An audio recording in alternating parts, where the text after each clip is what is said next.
ઈષ્ટદેવ ભગવાન શ્રી સ્વામિનારાયણ, વાલા સંતો, વાલા બાળ મિત્રો અને હરિભક્તોને મારા જય સ્વામિનારાયણ. આજે હું શ્રી સહજાનંદ સ્વામી મહારાજની 4-5 વાતો કરીશ. 18મી સદીની વાત છે.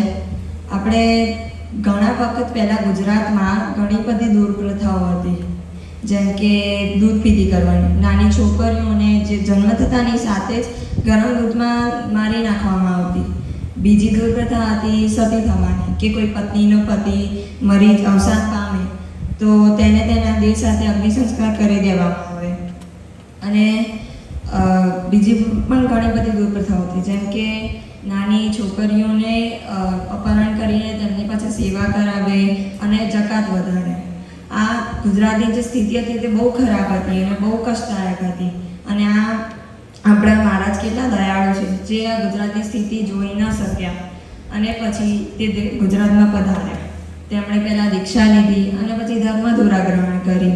પછી એક એક કરીને જે પણ બધી દુર્પ્રથાઓ હતી એ બધી તેમણે બંધ કરાવી. તેમણે કીધું છે કે સતી થવાની જે દુર્પ્રથા છે તે આત્મહત્યાના સમાન છે.